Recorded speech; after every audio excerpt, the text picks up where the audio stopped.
macrocosmo é constituído de átomos que são, por sua vez, universos miniaturizados. A floresta impenetrável é dependência do filete d'água que lhe alimenta as raízes no ímã da terra. O sol imponente gasta-se enquanto consome massa em energia. A vida moral e espiritual na terra, do mesmo modo, é serva das mil insignificâncias nobres de que o Senhor se serve para a construção do melhor. É imperioso que permaneças no posto do bem servir. Deus, em verdade, não tem pressa. Apesar disso, tens infinito caminho a percorrer na senda evolutiva. Cuida desde agora de exercitar a mansuetude e a cordura. Se o orbe fosse paraíso dos pacíficos, a mansuetude dos justos seria lugar comum. Por isso, se faz necessário que dilates os tesouros da benignidade e da paciência. As transformações socioeconômicas, morais que se prevêem começarão dentro de cada espírito afervorado à causa da justiça. A humanidade começa na célula homem. Dá começo ao programa do mundo feliz, hoje e agora, vivendo-o em ti mesmo. Porque fosse difícil, no jogo falaz das ansiedades humanas, a permanência nos altos postulados da vida cristã é que o mestre, com sabedoria e propriedade, considerando os obstáculos a transpor entre tantas tentações, nos animou com elevado prêmio, informando: bem-aventurados os mansos, porque eles herdarão a terra.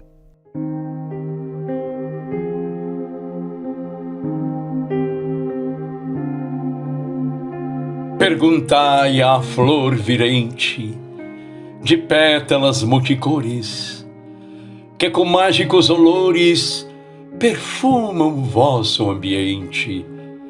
O que fazem cá no mundo, tão viçosas, perfumadas, pelas sendas desoladas deste abismo tão profundo?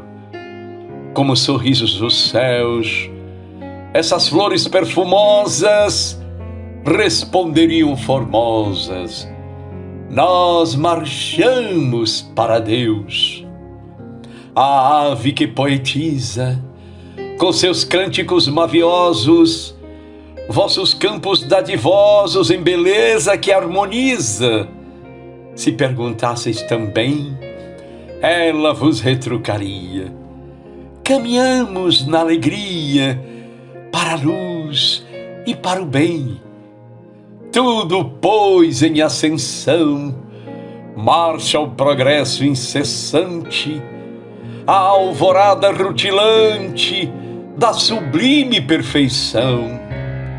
Segue, pois, irmãos terrenos, nessas trilhas luminosas, caminhai sempre serenos, entre lírios, entre rosas, entre os lírios da bondade, entre as rosas da ternura, espargindo a caridade, consolando a desventura. Só assim caminharemos nessa eterna evolução e no bem conquistaremos a suprema perfeição.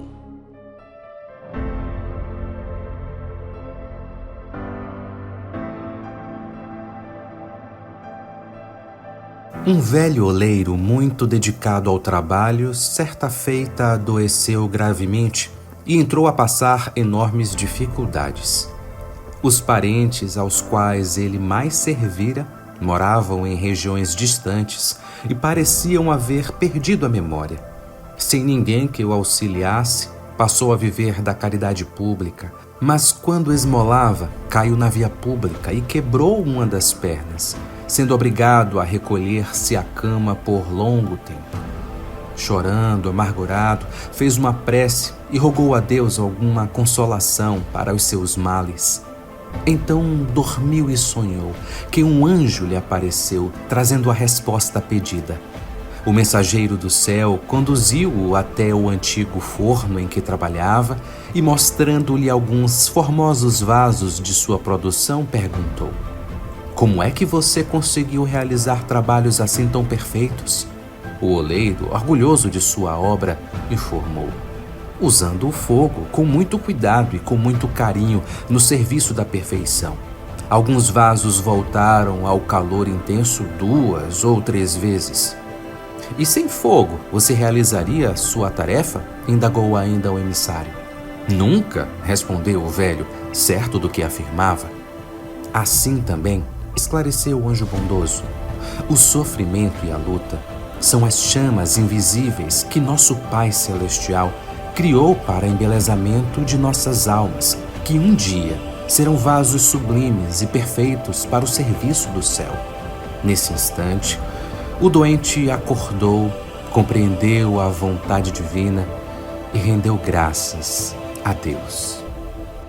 Saudações a todos, caminhantes da estrada em busca do sagrado. É sempre uma imensa satisfação estarmos mais uma vez juntos nesse encontro de oração, poesia, música e reflexões em prol da busca de Deus. Hoje falamos da perfeição. E o que é perfeito? Normalmente, pensamos em perfeito como aquilo que está em sua máxima eficiência, que apresenta as mais belas e harmônicas formas, que possui virtudes inimagináveis, que alcançou os píncaros da glória estelar e que, portanto, tornou-se expressão mais próximo possível de Deus. Mas será que é isso mesmo? Será que pode existir algo perfeito que não apresente alguns desses atributos?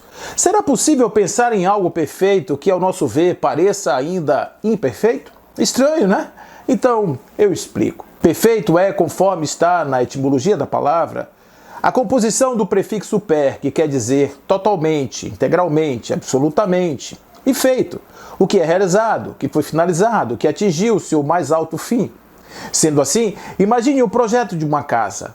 Nesse projeto você tem o desenho da casa, estrutura hidráulica, elétrica, facilidades outras, acabamento, decoração, e por sua vez cada uma dessas disciplinas vai representando uma aspiração daquilo que é o vir a ser da casa realizada, e assim almeja um futuro, que seria a casa pronta.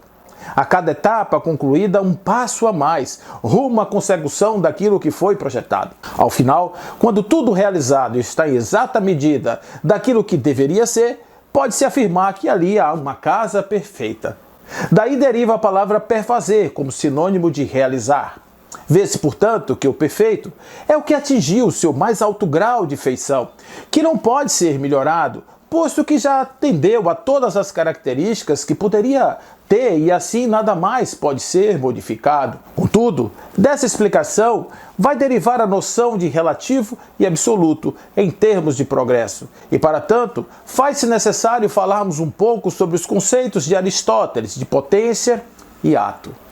Para o filósofo estagirita, que foi aluno de Platão na academia, a potência é aquilo que está dormitando em possibilidade, enquanto o ato seria o quanto há de desperto e manifesto desta possibilidade. Imagine, por exemplo, um caroço de feijão.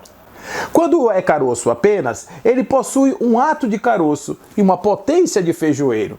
À medida em que ele vai insinuando da forma de semente, e que vai ganhando a forma de planta, ele vai atualizando as suas potências até concluir o máximo possível da sua feição, que é um pé de feijão completo. Dessa forma, dizemos ser um pé de feijão perfeito quando ele atinge a forma final do seu desenvolvimento e perfaz a sua função, aquela para a qual ele foi designado no seu mais alto grau de possibilidade. Observe que, para isso, ele não precisa ser bom, não precisa ajudar as pessoas mais necessitadas. Basta que ele conclua a formação a qual está destinado. A esta perfeição chamamos de relativa, pois está em conformidade com um parâmetro limitante que é a forma a qual se submete. A perfeição relativa é algo aquém da perfeição absoluta, que por sua vez seria a perfeição na totalidade das potências, imaginadas apenas para o Supremo Ser, o Onipotente, aquele que possui todas as potências, que se encontra em ato máximo de todas elas. A esta categoria de perfeição, apenas Deus, somente Deus. Para os espíritos, sobretudo, aqueles que estão em estágio ainda passíveis de encarnações, cabem as perfeições relativas, posto que cada nível evolutivo em que se encontre haverá sempre uma possibilidade de atualizações correspondentes às suas manifestações. Corpos mais ou menos densos possuem-se limites de expressão, sendo estes os condicionantes à relatividade aqui estabelecida. Sede perfeitos como perfeito é o Pai Celestial, conforme está assim em Mateus capítulo 5, verso 48. É uma máxima evangélica para a qual temos que prestar bastante atenção. Tudo no universo se desenvolve, desde o átomo primitivo até o arcanjo, que começou por ser átomo, como está na questão 540 de O Livro dos Espíritos, indicando em que tudo que se percebe em instância existencial, aqui entendida a existência como coisas manifestas, tangíveis, submete-se ao predomínio da lei do progresso, que é a lei que preside o inexorável destino rumo à perfeição. Se somos potentes em capacidades humanas, perfeito então será o humano em sua máxima atualização, não mais sendo necessária esta forma de representação como etapa evolutiva do ser, quando assim se encontrar. Para tanto, encarnações, vidas sucessivas, em conformidade com o que está na questão 132, também do Livro dos Espíritos, apresentadas como mecanismo de atualização das potências até o mais alto grau relativo à humanidade.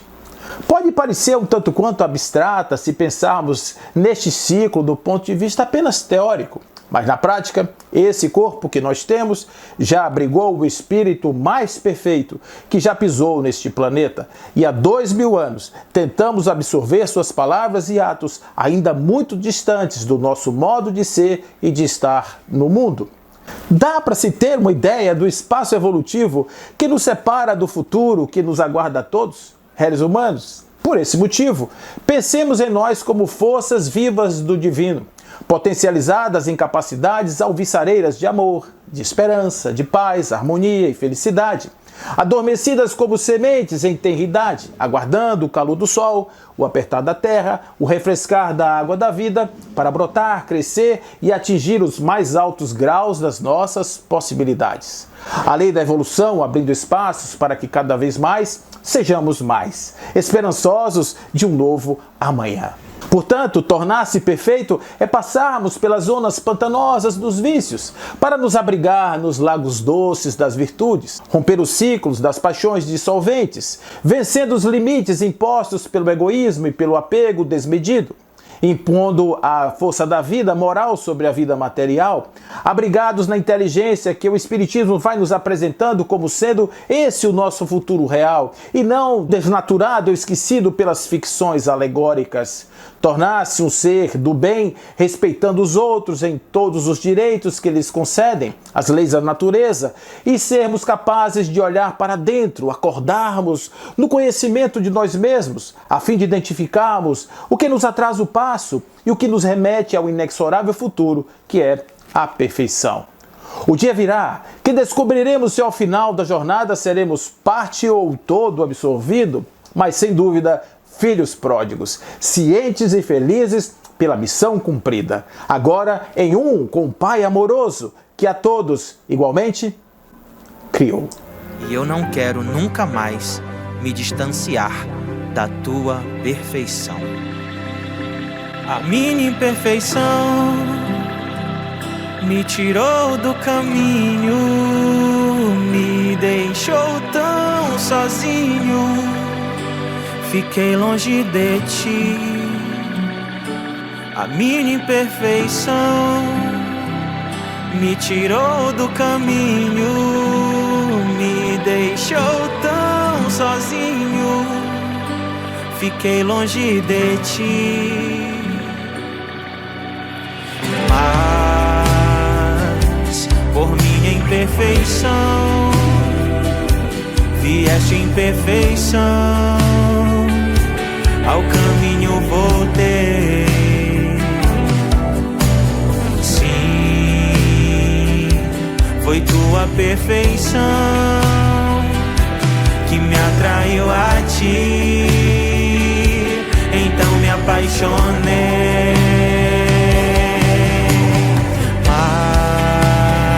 Mas por minha imperfeição vieste em perfeição, ao caminho voltei. Sim, foi tua perfeição que me atraiu a ti, então me apaixonei.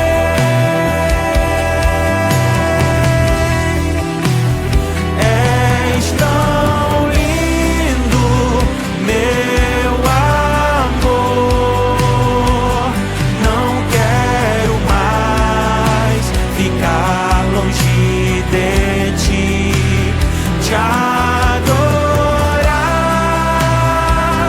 é o meu prazer, ó perfeição, meu coração é teu.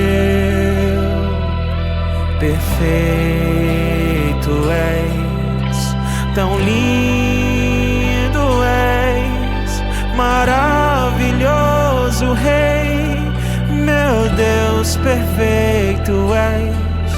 Imperfeito eu sou, imperfeito eu sou, mas tua perfeição me atraiu, me fez melhor, Jesus.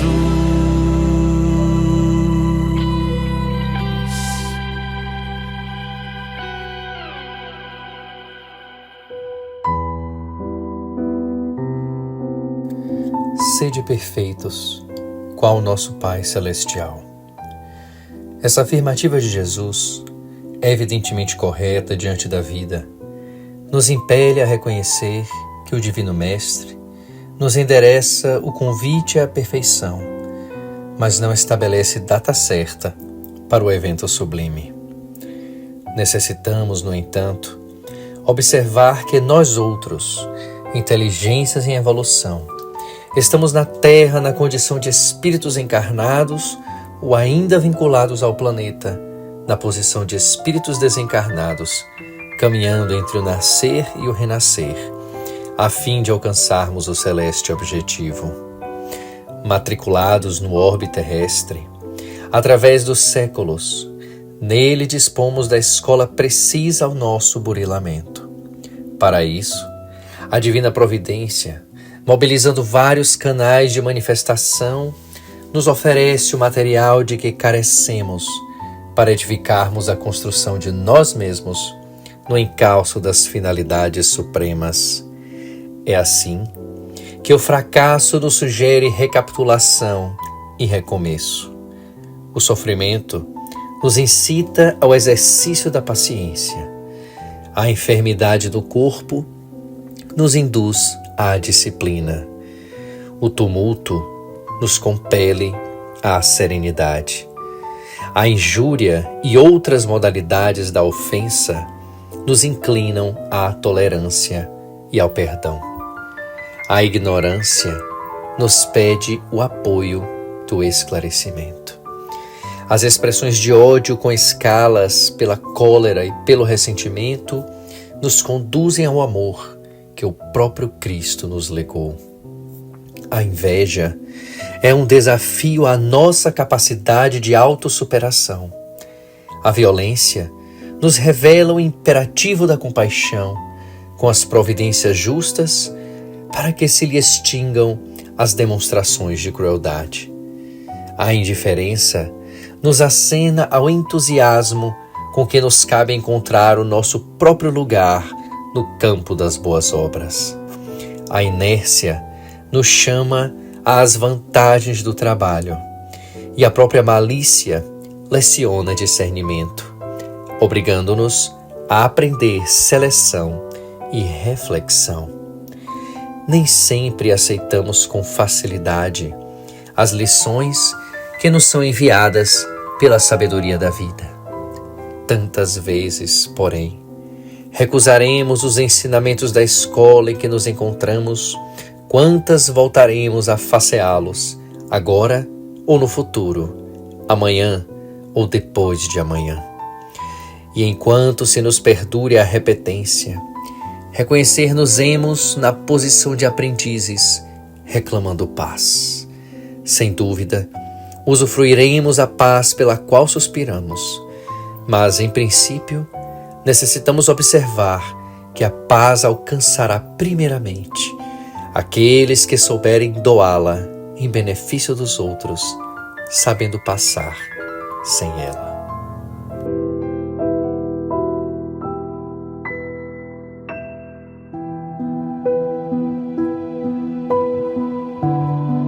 Louva o suplício da matéria escrava no turbilhão de cárceres e algemas, e canta, coração, ainda que esperas, o fel da própria dor em pranto e lava. Chora e avança cansado, mas não temas. Sangrem-te embora os pés na urtiga brava, caminha imune ao lodo que deprava, purificado em lágrimas supremas. Indiferente às cóleras e às fúrias, apaga o fogo das paixões espúrias, sofre humilde e sereno por vencê-las. Peregrino de trágico deserto, um dia subirás enfim liberto, gema solar em túnica de estrelas. O nosso conto de hoje virá pela pena de um escritor persa, antigo farmacêutico que viveu no século XVII, chamado Fariduddin Attar, que nos fala mais ou menos assim: as aves, símbolo antigo das almas, careciam de um soberano supremo e resolveram buscar por um. Para tanto, elegeram uma polpa, aquela ave que fora escolhida por Salomão para levar a mensagem à rainha de Sabá, para guiá-las. Em sua cabeça, a polpa carrega uma crista de penas, que representa a aquisição da sabedoria espiritual, e tem no seu bico gravada a palavra Bismillah, que quer dizer o nome de Deus. Assumindo seu papel de guia e mentora, a polpa alerta as outras aves da jornada que se encontra à frente, a qual será árdua e longa. De modo a encorajá-las, diz que essa jornada vai valer a pena, afinal elas vão se encontrar com o tão esperado rei, cujo nome é Simug, que vive no fim do mundo, atrás das montanhas Kaf. Para alcançar seu misterioso rei, as aves deverão passar por 5 vales e 2 desertos, cada um contendo seus próprios perigos e desafios. No início, uma festa, mas com o passar dos dias, cada qual vai apresentando motivos para desistir ante o desespero e as inclementes dúvidas. Houve inclusive aquelas que desde os primeiros momentos, alegando a desimportância do encontro com o rei ou acerbas dificuldades, sequer iniciaram os primeiros passos. O rouxinol foi o primeiro a desistir, alegando ser insuportável ficar 1 minuto sequer afastado da sua amada rosa. O falcão, alegando compromissos domésticos, ficou ali assenhorando o palácio ao qual vivia, enquanto o pato ficara contente em apenas chapinar o rio. A polpa observava atentamente os movimentos de cada ave, tentando analisar os comportamentos, e assim entristecida diante dos impositivos do mundo, que eram tão superiores àqueles ideais ali apresentados, e que estavam agora impostos às mentes atoladas nas fixações de um mundo sem expectativas maiores, impermanente, frio, afastou-se por um determinado momento do grupo e chorou. Como tamanha empresa podia ficar assim, postergada ou anulada, ante imperativos tão mesquinhos? Chorou, chorou, até que se deteve ante o grupo que ficara a observá-la a certa distância, como esperando pelos comandos iniciais da marcha. Contudo, cabia dar-lhes algumas explicações atinentes aos fatos ali presenciados. Amigos, sabemos que os desejos do mundo são uma cama macia em que dormem a inércia complacente com as tristezas e mazelas do mundo. Desta forma, observemos os nossos irmãos pássaros, adentrados nas suas comezinhas tarefas, de tal forma que sequer imaginam o supremo encontro que se avizinha. O roxinol, ornado pela natureza com as mais belas plumas, sublime canto que acalenta e acalma, é prisioneiro da ilusão que for agraciado pelo alto como prêmio à desconhecida virtude. Em se percebendo belo e altivo, imagina-se credor de supostos méritos, por cuja forma a natureza assim o recompensou. Mas esquece-se o nosso amigo que o inexorável tempo, este companheiro que faz mudar as formas no seguir das estações, não deixa jamais de apresentar-se a todos indistintamente, transformando belas penugens em fragmentos curvados que sequer lembram formas conhecidas.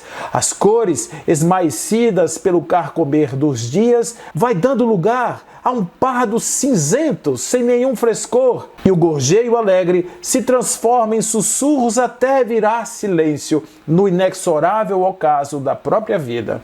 Deixemo-lo ali, ornado de vaidade, até que seja o seu tempo de despertar. Os pássaros, intrigados ante a curiosidade que lhes ornava o rosto, adiantaram-se em arguir a polpa pelos demais. Ah, amigo! O falcão submeteu-se aos impositivos das autoridades humanas. Igualmente, eles são alvos do já citado tempo.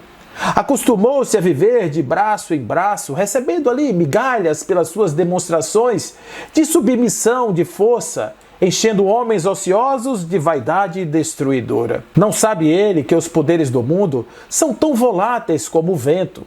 Os que hoje imperam são os escravos de amanhã, e os risos frouxos do agora serão lamentos tristes de intermináveis agonias. O pato, olha como é belo, ostentando a cabeça erguida como símbolo de uma superior qualidade. Passa o tempo todo na água e dessa forma julga-se mais puro e limpo que os demais. Não há motivos para trajetórias difíceis e longas, vez que já adquiriu pontos de nobreza dignos dos mais altos reinos celestiais. Deixemo-los ali em suas vidas e sigamos o nosso caminho. À medida em que a jornada prossegue, é natural que as aves vão mostrando um certo grau de cansaço e, como consequência, elas apresentem sinal de fraqueza. Nessas horas, a polpa lhes fortalece o viço, contando-lhes histórias a respeito de Simug, fazendo brilhar a joia rara das suas descobertas. Passados muitos anos, passaram pelos vales da demanda, que lhes ordenava buscar a verdade sem descanso, pelo vale do amor, que lhes infundia o desejo de prosseguir e encontrar, pelo vale da gnose, iluminados pela verdade e o conhecimento interior, pelo vale do desprendimento, perdendo o desejo de serem possuidores das coisas, da unidade, saber que em tudo há apenas um. Passaram pelo deserto do deslumbramento, onde aprenderam a olhar com os olhos da alma e do coração, e pelo deserto do aniquilamento e da morte, preparando-se para a entrega total à unidade que se aproximava. Finalmente, contabilizadas as desistências e abstenções, chegam ao palácio de Simug apenas 30 aves. Era uma construção misteriosa, nem suntuosa como se esperaria a morada de um grande rei, nem modesta como a casa de um singelo camponês.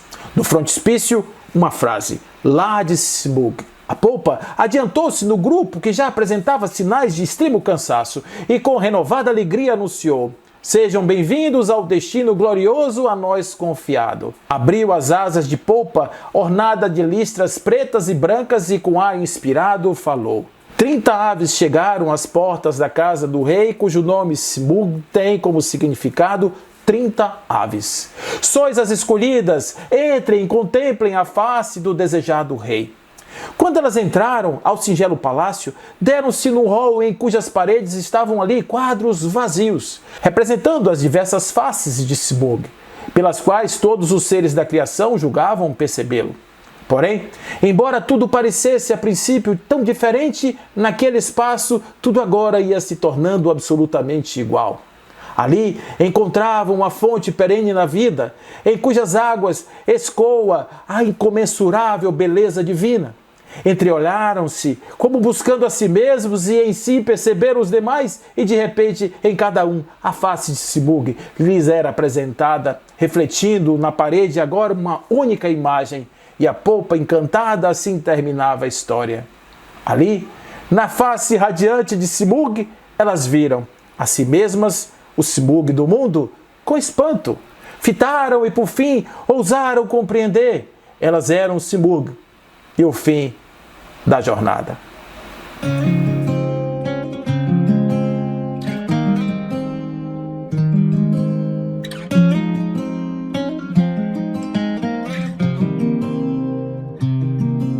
Me fundo en tu abrazo, la luz para mi día.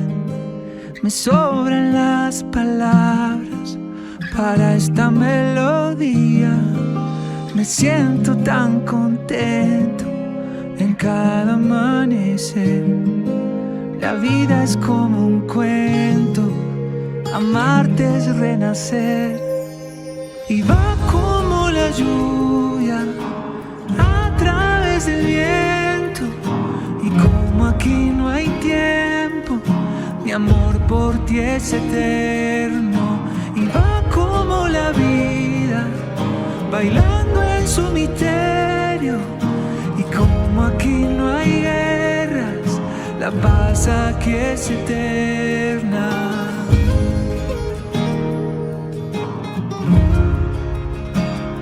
¿Será que no hay palabras cuando me miras así?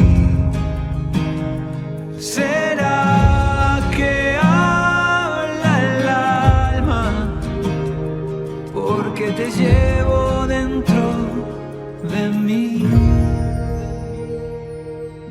Y va como la lluvia a través del viento. Y como aquí no hay tiempo, mi amor por ti es eterno. Y va como la vida, bailando en su misterio. Y como aquí no hay guerras, la paz aquí es eterna. Somos uno, tú y yo. Tu vida es mi vida. Somos uno, tú y yo. Tu vida es mi vida. Somos uno, tú y yo. Tu vida es mi vida.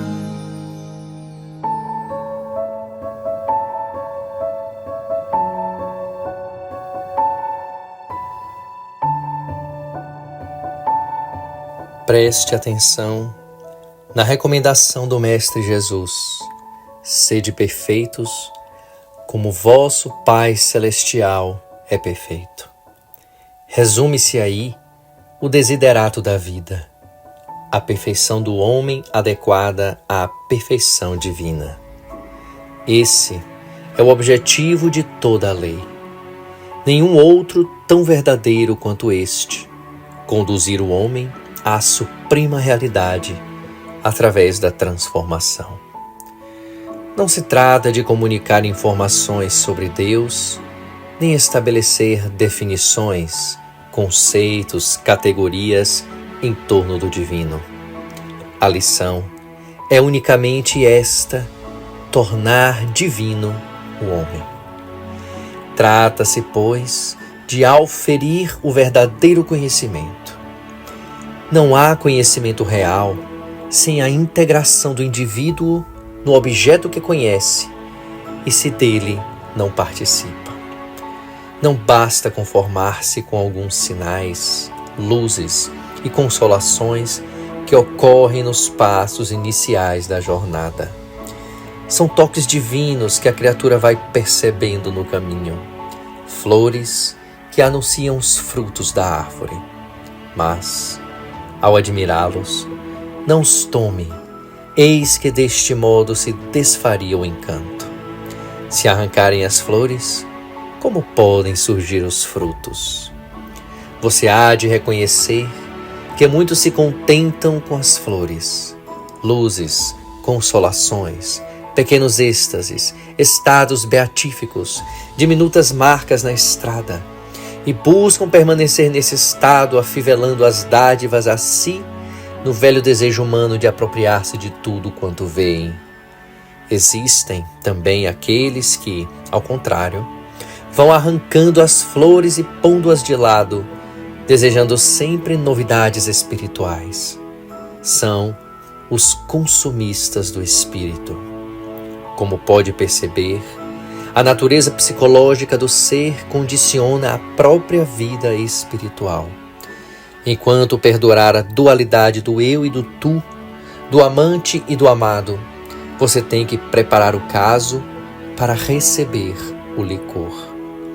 É o odre novo necessário para receber o vinho novo, sem o que seria despedaçado.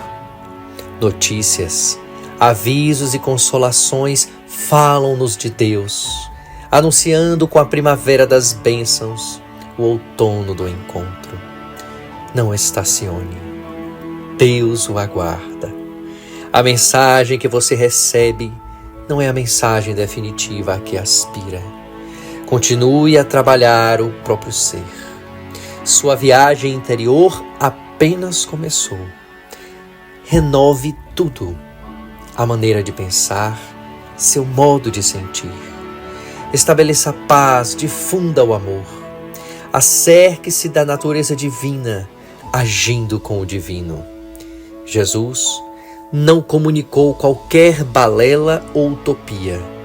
Conhecendo o Pai, falava-nos de uma realidade possível a ser alcançada. Entre você e Deus não há distâncias, salvo as que você cria. A viagem em direção ao divino é somente o mergulho nas profundezas de seu ser. O Supremo Senhor sempre estará à disposição.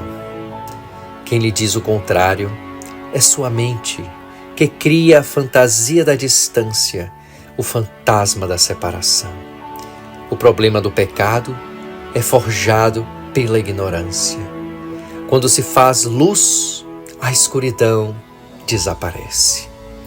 Onde há luz, não existem sombras. Não tema, portanto, descobrir seus enganos e desvios. Revele-se a si mesmo. Arranque a máscara da ignorância para que possa fazê-lo. Não se contente com arremedos, modelos ou cópias. A lição do Mestre permanece. Só a perfeição divina. Comparemos o mundo a grande instituto de ensino. Aceita a existência no planeta por estágio educativo de que necessitas, ainda mesmo quando te reconheças na condição de doente, sob o regime de internação em alguma das enfermarias da escola. Nasceste no lar mais indicado aos ensinamentos de que precisas e no grupo familiar que mais se te aconselha ao currículo de lições. O corpo físico é a carteira de recursos a que te prendes para efeito de preparo e burilamento. A religião do teu clima doméstico é a classe de iniciação na espiritualidade maior, da qual pode seguir indefinidamente para diante no rumo dos mais elevados conhecimentos. Faze, pois, da ideia de Deus que já possuas o caminho da própria ascensão. Elege no trabalho a tua bênção de cada dia. Compreendamos que o bem é a execução da lei divina a estabelecer a felicidade dos outros com a mesma justiça com que a estabelece para cada um de nós. E o mal é a tribulação que, porventura, estejamos impondo à existência do próximo. Dever é a rotina de instrução. Disciplina é a condição de êxito. Dificuldade é exercício de aperfeiçoamento. Conflito é aula de reequilíbrio. Tentação é repetência de testes nos quais já falimos em nos referindo às reencarnações passadas. Obstáculo é desafio para a melhora da resistência. Solidão é pausa de reajuste. Menosprezo de pessoas queridas é convite ao aprendizado para o amor genuíno. Contratempo se define por avisos salutares no serviço a fazer. A não ser para auxiliar desinteressadamente, não procures tanto saber o que sucede no curso dos colegas e dos vizinhos, porque de volta ao lar maior responderás essencialmente por ti. À vista disso, não ouvides que ninguém se eleva sem elevar-se na vida pelos degraus da lei de elevação.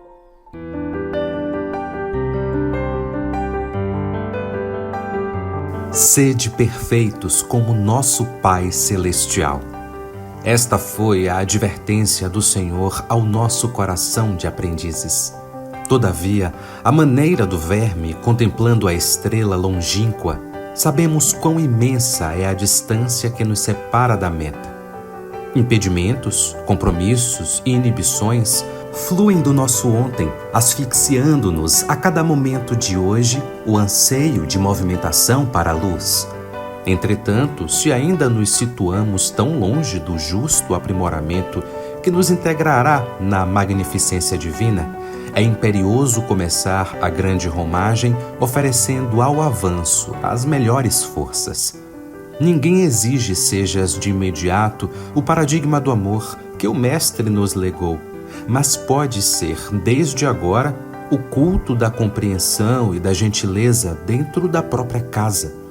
Ninguém te pede a renúncia integral aos bens que te enriquecem os dias terrestres. No entanto, podes doar de improviso a migalha do que te sobre ao conforto doméstico, em auxílio ao companheiro necessitado.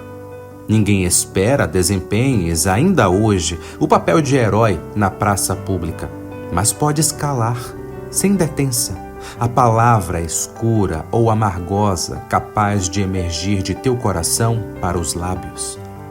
Ninguém aguarda sejas o remédio para todas as doenças. Entretanto, ainda hoje, podes ser a enfermagem diligente, balsamizando as úlceras dos enfermos relegados ao abandono. Ninguém te solicita prodígios em manifestações prematuras de fé, mas pode ser, sem delonga, o reconforto que ampare a quantos atravessam as sarças do caminho. Lembra a semente que te regala o corpo e aprendamos a começar. A planta que era ontem simples promessa, hoje é a garantia do pão que te supre a mesa. As maiores e as mais famosas viagens iniciam-se de um passo. Esforcemo-nos por fazer o melhor ao nosso alcance desde agora, e a perfeição ser-nos-á um dia preciosa fonte de bênção, descortinando-nos luminoso porvir. Eu e você somos iguais, duas partes de um todo, nem menos nem mais. Eu e você, toda a natureza, uma só beleza, um reino de paz. Para encontrar você em tudo que está aqui, e se preciso for crescer pra te enxergar assim, e se sua luz brilhar nesse seu amor sem fim, não mais estarei a sós, eu vou te enxergar em mim. Eu e você somos um, não dois. Eu e você somos já e não depois. Eu e você somos água a correr do rio que deságua em pleno mar. Eu e você somos um, não dois, e ninguém vai nos separar. você em mim, só você, nada mais há.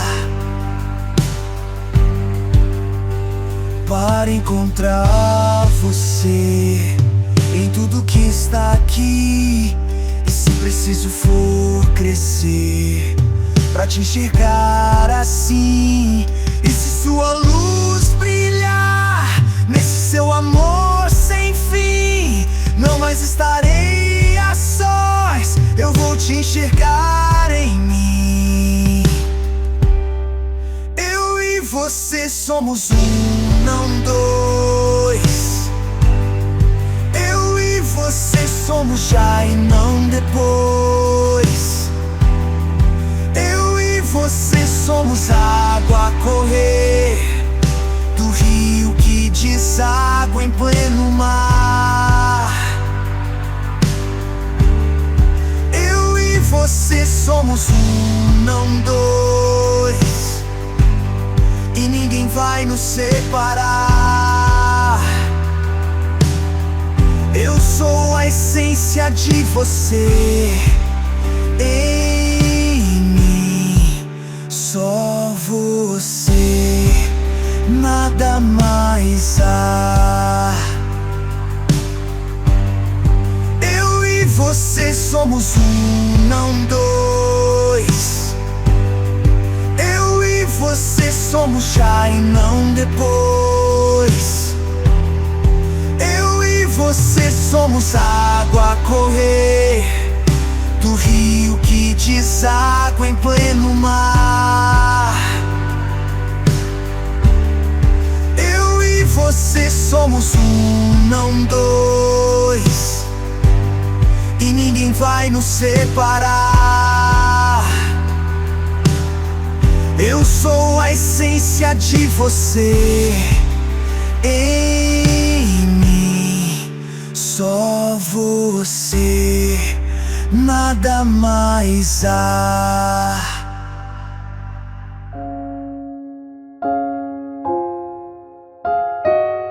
Disse-nos o Senhor: quem quiser encontrar-me, tome a sua cruz e siga-me onde eu for. E um homem que o seguiu, sem queixa e sem alarme, observou que o lenho o constrangia. Caminhou, mas não mais na antiga estrada. A cruz era pesada na marcha dia a dia. Perdeu de vista a risonha paisagem, na qual usufruíra o amor de sua gente. Precisava escalar rude montanha na viagem, e se reconhecia a sós, agarrando-se à frente. Embora a cruz lhe desse chagas e cicatrizes, conseguia falar fraternalmente, reconfortando os tristes e infelizes, levantava os caídos, doava nova força aos fracos e aos doentes, consolava os leprosos esquecidos, regenerava os delinquentes. Em muitos trechos da subida, tratavam-no por louco e davam-lhe pedradas. Deprimiam-lhe a vida, quanto insulto e suplício nas estradas.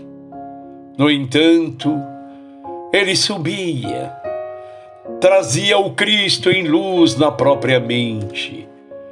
Não tinha acessos de melancolia, e sim uma alegria diferente.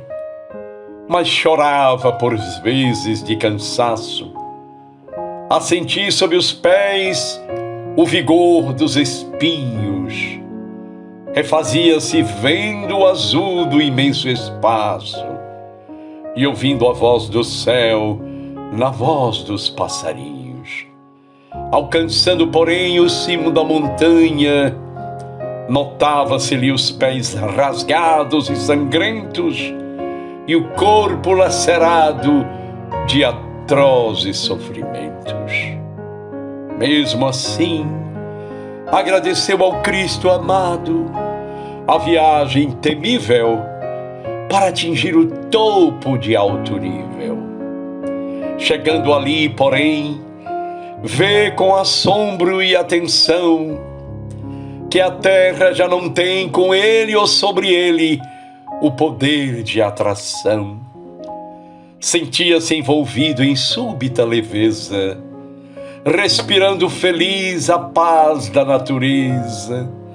Reconhece que o tronco vertical do grande lenho transformara-se em delicado engenho e que os braços da cruz eram asas de luz. Tentou andar, mas sem querer, na alegria sublime que o invade, o homem que seguira os passos do Senhor planou além, no além, buscando a imensidade, inflamado de amor.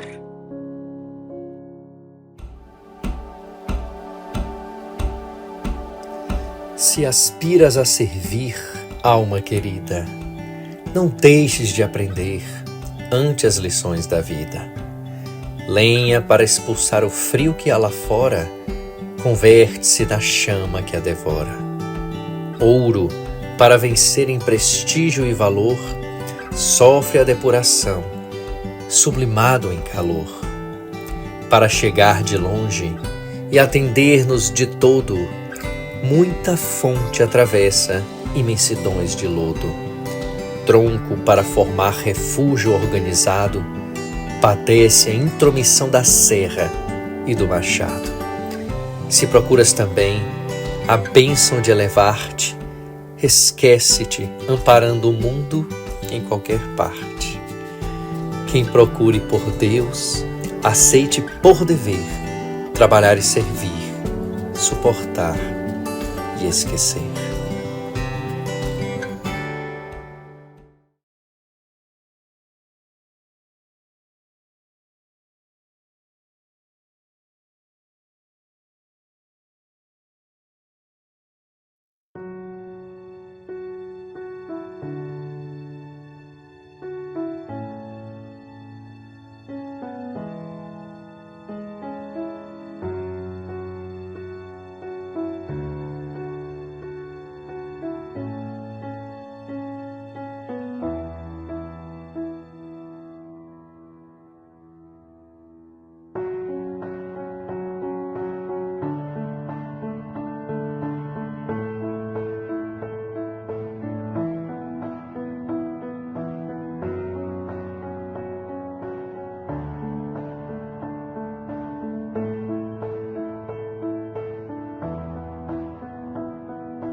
Senhor, fazei de mim um instrumento da vossa paz.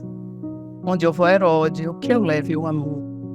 Onde houver ofensa, que eu leve o perdão. Onde houver discórdia, que eu leve a união. Onde houver dúvidas, que eu leve a fé. Onde houver erro, que eu leve a verdade. E onde houver desespero, que eu leve a esperança. Onde houver tristeza, que eu leve a alegria. Onde houver trevas, que eu leve a luz. Ó Mestre, fazei que eu procure mais consolar que ser consolado, compreender que ser compreendido, amar sem ser amado, pois é dando que se recebe, é perdoando que se é perdoado, e é morrendo que se vive para a vida eterna. Que assim seja.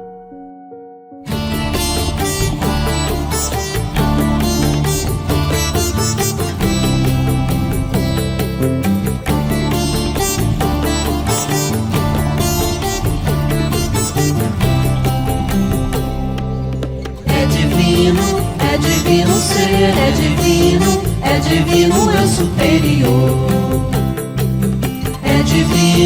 É divino ser, é divino conquistar a paz interior. Sou uma